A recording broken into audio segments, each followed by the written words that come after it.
Recording in progress. जय गौ माता, जय गोपाल, सभी को राधे राधे।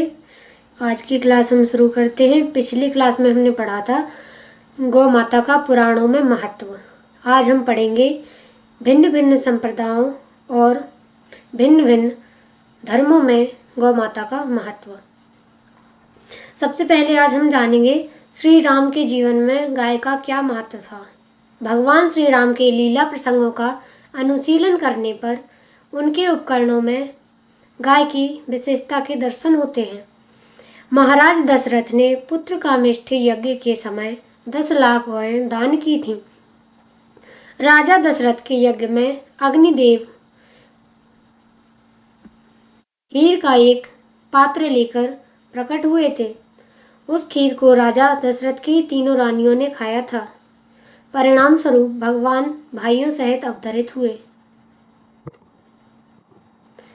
शास्त्रों में लिखा है कि जब शिशु श्री राम की माताओं को बालकों को नजर लग जाने की शंका होती थी तो उनके निवारण के लिए श्री राम को गाय के घी से तोलकर घी का तुलादान करती थी।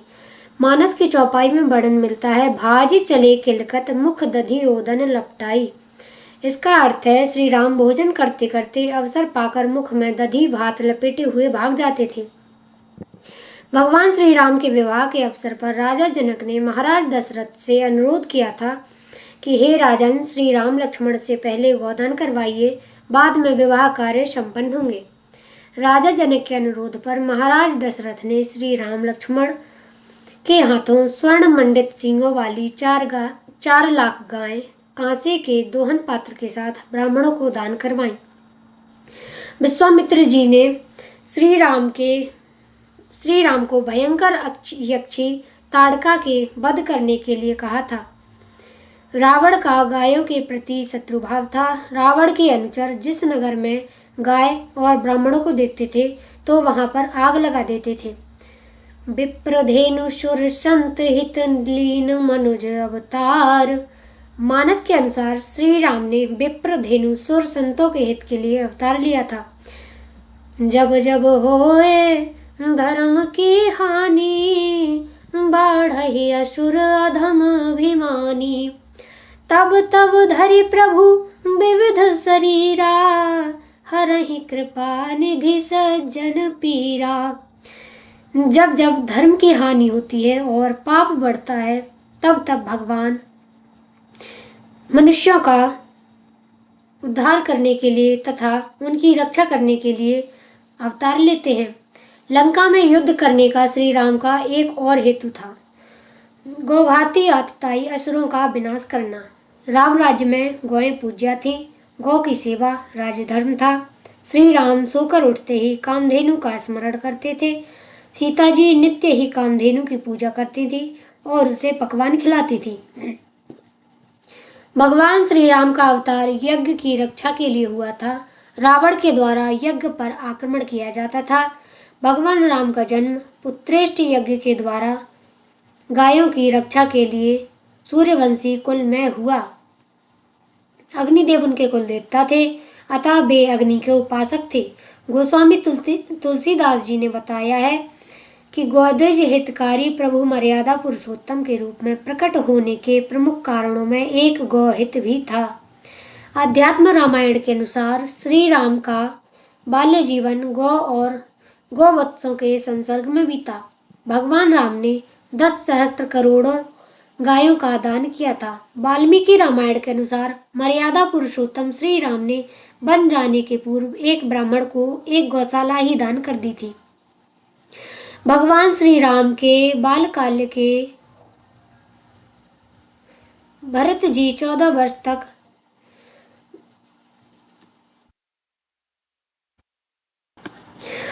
भगवान श्री राम के वनवास के समय भरत जी 14 वर्ष तक अन्न के साथ गौमूत्र का सेवन करते रहे, जिससे वे स्वस्थ रहकर आध्यात्मिक उन्नति करते रहे। भगवान श्री कृष्ण और गाय। भगवान श्री कृष्ण के लीला प्रसंगों को देखा जाए तो उन्होंने यदुकुल में जन्म लिया क्योंकि गायों की रक्षा करनी थी। गौ माता उनकी कुल देवता थी। कंस गायों की हत्या करवाता था। यमुना जी के जल में कालिया नाग के द्वारा जहर घोलकर गायों को मरवाता था। भगवान श्री कृष्ण ने कंस का वध करके गायों की रक्षा की। गोवर्धन पर्वत को अपनी उंगली पर धारण कर गौ माता को पुनः धर्म से प्रतिष्ठित किया। भगवान श्री कृष्ण ने कंस के अत्याचार के विरुद्ध ब्रजवासियों को युक्ति दिलाने के लिए गोकुल में ग्वालवाल जो निर्लोभी, निर्भय और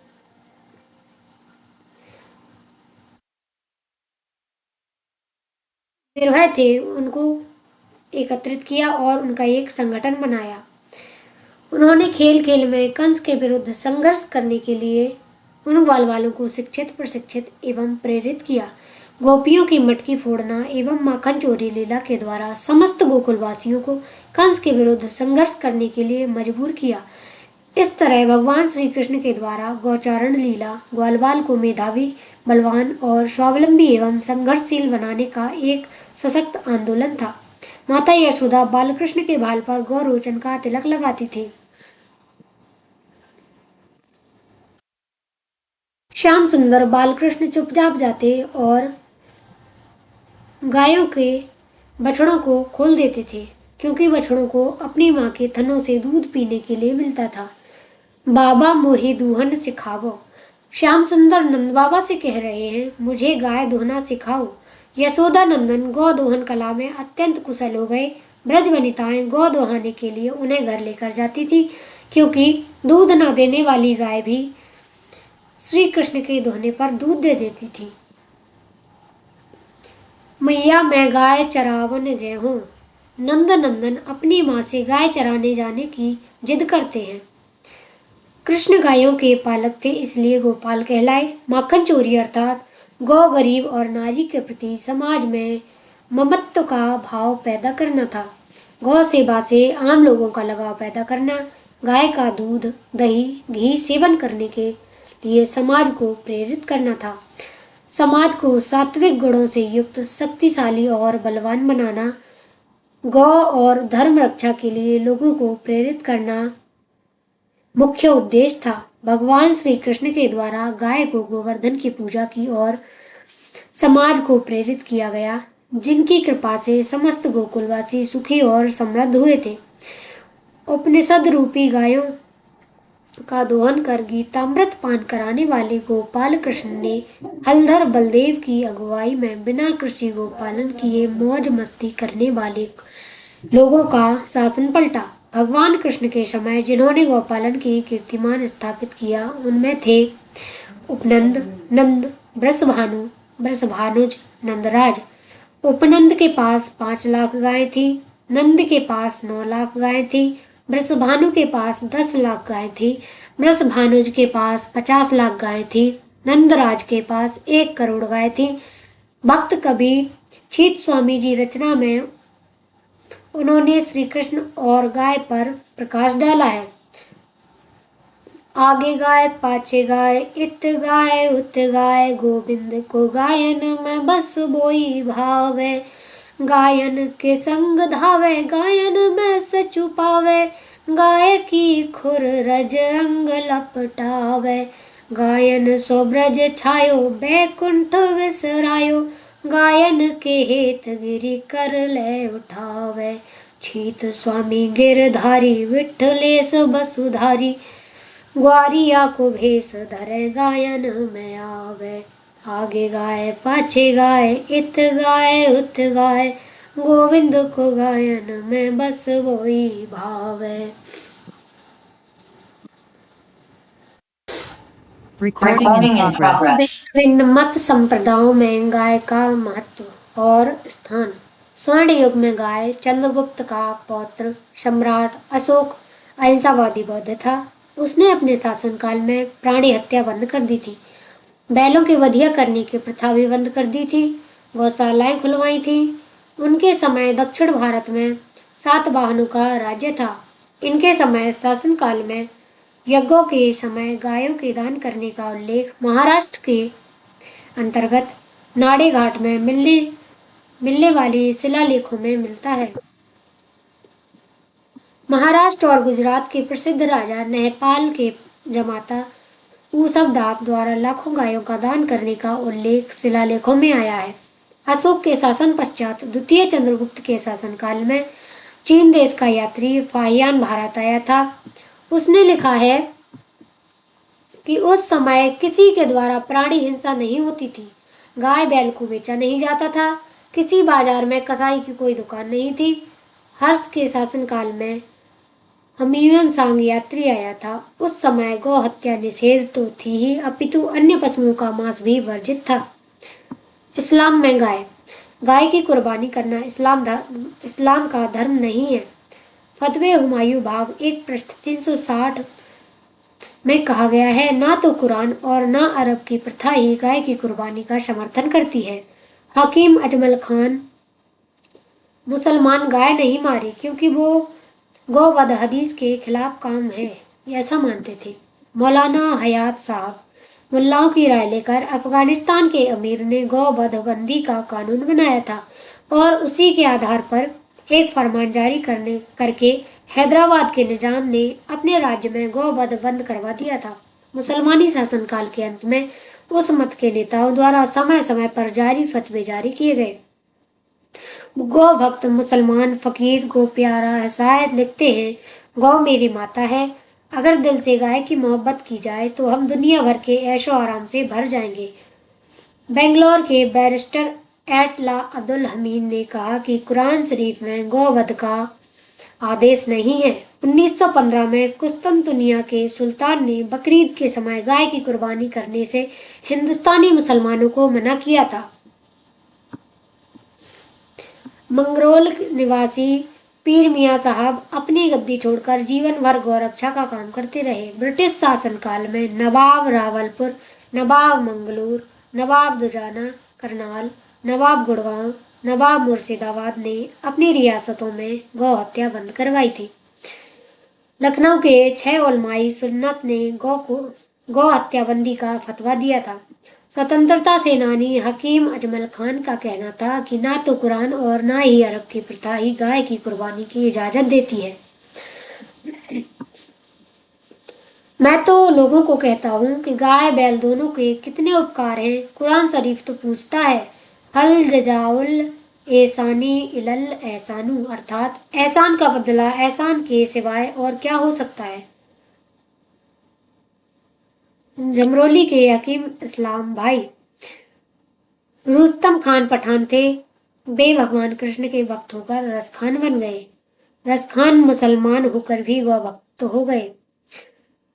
कश्मीर जैसे मुस्लिम प्रधान प्रदेश में गौ वंश की हत्या पूर्ण रूप से बंद है। शेख युद्धीन शाह ने कहा था, मैं हिंदू और मुसलमानों से दुआ करता हूँ कि यह सबका फर्ज है कि हमारी माँ गाय की हिफाजत करें, खुदा बरकत करेगा। कुरान और अरब की प्रथा दोनों ही गौ कुर्बानी की इजाजत नहीं देती हैं। हकीम अजमल खान ने कहा है, गाय की कुर्बानी इस्लाम का नियम नहीं है। फतवे हुमायूं ने कहा है, अफगानिस्तान जैसे मुस्लिम राष्ट्र में गौ वध बंदी है। जैन व बौद्ध मत में जैन मत में अहिंसा का प्रतिपादन किया गया है। जैन तीर्थकरों के प्रयत्नों से मुसलमान बादशाहों ने तीर्थ स्थानों पर प्राणी हत्या न होने के आदेश जारी करवाए थे। इन प्रयत्न करने वालों में हीर विजय सूरी का नाम विख्यात है। विजय सेन ने गौ बैल और भैंस की हत्या के विरुद्ध अकबर से आदेश जारी करवाए थे। बुद्ध ने जनता को गौ की और गौवंश की उपयोगिता बताकर गौवध न करने की शिक्षा दी थी। बर्मा के अंतर्गत विजयपुर में सन 1350 के लगभग सिहसूर नामक राजा के प्रधानमंत्री मदा चतुरंग बल द्वारा लिखित लोकनीति नामक ग्रंथ में गौ बैल को माता पिता के समान पूज्य मानने का उपदेश दिया है। जैन श्रावक सामान्यतः खेती करते थे। खेती की दृष्टि से बैल उपयोगी थे। जैन आगमों में कामधेनु का भी उल्लेख मिलता है। पहले जैन लोग अपनी संपत्ति की गणना गायों की संख्या से करते थे। ब्रज और गोकुल उनके माप थे। प्रथम जैन तीर्थकर भगवान ऋषभदेव ने कृषि का उत्थान जन जन में किया, इसलिए उनका चिन्ह बैल है। भगवान महावीर के समय द्वादशांक सूत्र में 12 श्रावकों का वर्णन है। एक एक श्रावक 1000 की संख्या में गौ पालता था। पारसी व जरथ्रस्ट मत में गाय। मुसलमानों के आगमन के पूर्व भारत में पारसी लोग आ चुके थे। वे गाय का आदर करते थे। गाय के गोबर और मूत्र से पवित्रता प्राप्त होने में विश्वास रखते थे। पारसियों के धर्मगुरु जरथ्रस्ट कहते हैं कि ईश्वर मनुष्य जाति के लिए अभ्युदय तथा गायों का हित करने के लिए आवश्यक बुद्धि, सदाचार तथा दृढ़ता प्रदान करे। जरथ्रस्ट मत में महोत्सवों में दूध व घी का होना आवश्यक है। जरथ्रष्टी का एक अत्यंत महान और पवित्र उत्सव निरंगदीन है। इसमें बैल के मूत्र को इकट्ठा किया जाता है। इसका पान भी किया जाता है तथा शरीर पर मला जाता है। पारसी मत में गुरुओं द्वारा ईरानी पद्धति के अनुसार धन की वृद्धि की बजाय गाय की वृद्धि का आशीर्वाद लिया जाता है। अर्धाविराफ नामा नामक पुस्तक गाय के प्रति मनुष्य की दयालुता के पुण्य के विषय में प्रसंग है। जरथ्रष्टी धर्मशास्त्र बंदीदार अध्याय 3 में वर्णन आता है कि जहाँ गाय चरती है और जहाँ वे सुरक्षित रूप से रखी जाती हैं, वहां की पृथ्वी प्रसन्न होती है। पृथ्वी की आत्मा उन लोगों को श्राप देती है जो गोचर भूमि और खेतों को कब्रिस्तान बना देते हैं।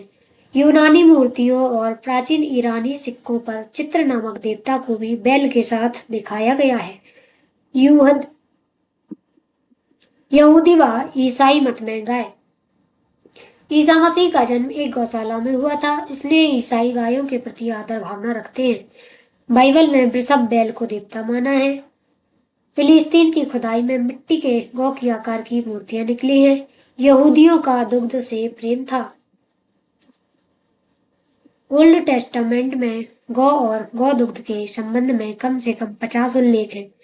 यहूदी बहुत निपुण गौपालक थे। ईसाई मतावलंबियों एवं विद्वानों द्वारा गौ के प्रति उच्च कोटि के विचार समय समय पर दुनिया को दिए हैं, जो मुख्यतः इस प्रकार हैं। गाय से बढ़कर अन्य कोई भी चौपाया मनुष्य का मित्र नहीं है और ना ही गाय जैसा कोई मधुर स्वभाव वाला है। उनमें 100% मातृत्व है और उनका मनुष्य जाति से माता का संबंध है। वाल्टर रे डामर, अमेरिका। अंग्रेजी शासन में सबसे घटिया काम यदि कोई हुआ है तो वह है भारत के समुन्नत गौवंश का पतन। इस कलंक को मिटाने के लिए उसने हर गांव में एक बढ़िया सांड उपलब्ध कराने की आवश्यकता महसूस की। Viceroy Lord Linlithgow, British. यदि गौहत्या बंदी देश का आम कल्याण करने में सहभागी होती है तथा भारत की बहुसंख्यक जनता को गाय के प्रति जो आदर भावना है उसका सम्मान करने में सहायक होती है, तो क्रिश्चियन चर्च को भारत में गौ हत्या बंदी करने में कोई ऐतराज नहीं है। बिशप उल्लेधी, अपनी संतान का हार्दिक कल्याण चाहने वाले माता पिता को अपनी संतान को कभी भी भैंस का दूध नहीं पिलाना चाहिए। भैंस का दूध मनुष्यों के लिए उपयोगी पेय नहीं है। ईसा ट्वीट। सिख पंथ में गाय। सिख पंथ के 10वें गुरु गोविंद सिंह ने कहा था कि यह खालसा पंथ धर्म गौ, साधु, गरीब तथा दीन दुखियों की रक्षा के लिए है। उन्होंने काशी के पंडित केशव दत्त पुरोहित की देखरेख में महाचंडी यज्ञ करवाया था। यह यज्ञ कौटन्या की देवी पर्वत पर संवत 1756 में करवाया था तथा यज्ञ के बाद खालसा पंथ का सर्जन किया था। इसी श्रृंखला में सन 1871 ईस्वी नामधारी वीरों ने पंजाब में अनेक स्थानों पर अंग्रेजों की राह पर स्थापित बूचड़ खानों को तोड़कर गौ हत्यारों को मार डाला था। इस मामले में अंग्रेजों ने 65 नामधारी वीरों को तोपों से उड़ा दिया था। सरदार हरिंदर सिंह ने अमृतसर में घोषणा की थी कि गौरक्षा आंदोलन में हिंदुओं को जरा भी खतरा महसूस हुआ तो 10 लाख सिख अपनी कुर्बानी देने को तैयार रहेंगे। गुरु तेग बहादुर, गुरु अर्जुन देव आदि सिख गुरुओं के बलिदान गौ माता की रक्षा के लिए हुए थे। महाराज रणजीत सिंह ने शासन की बागडोर संभालते ही राज्य में गौ हत्या पर प्रतिबंध लगाने का पहला कार्य किया। गाय संसार की दिव्य प्राणी है। गाय के मुख से ओम और मां शब्द निश्रित हुआ है। धर्मशास्त्र में सभी मंत्र ओम से ही पूर्ण होते हैं। इसलिए गौ माता को धर्म की जननी कहा गया है।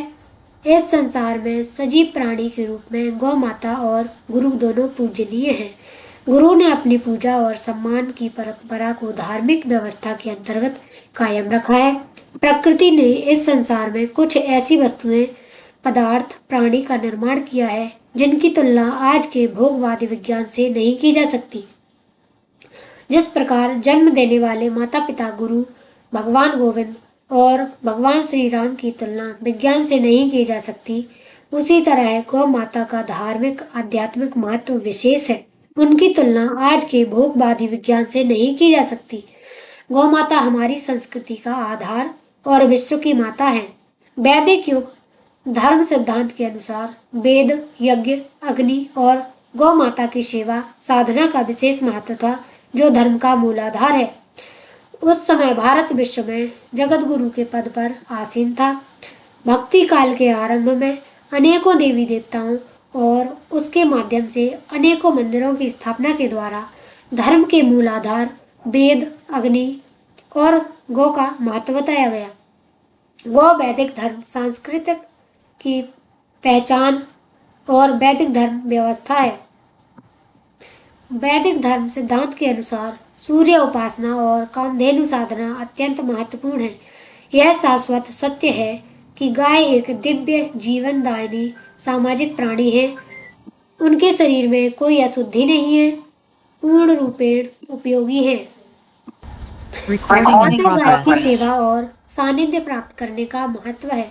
भगवान श्री कृष्ण गौ सेवक गोविंद कहलाए। माँ गंगा गौमुख से निकलकर धरती पर आई और पतित पावनी कहलाई। भगवान बुद्ध और महावीर गौ हत्या, जीव हत्या के विरुद्ध में अहिंसा व धर्म के पुजारी कहलाए। ऋषि मुनि वशिष्ठ कामधेनु गौ माता की कृपा से गायत्री मंत्र सिद्ध किए।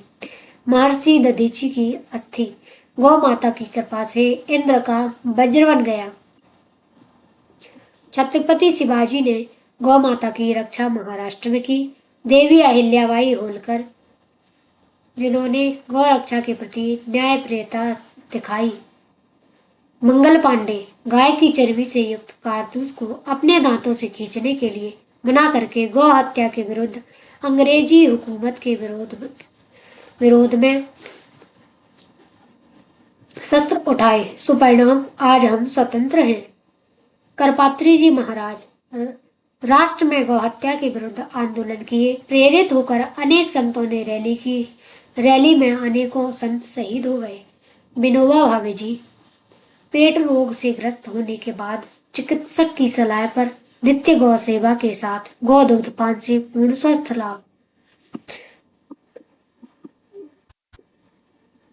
पूर्ण स्वस्थ लाभ पाकर गौ माता की रक्षा के लिए सत्याग्रह आंदोलन में सारा जीवन समर्पित कर दिए।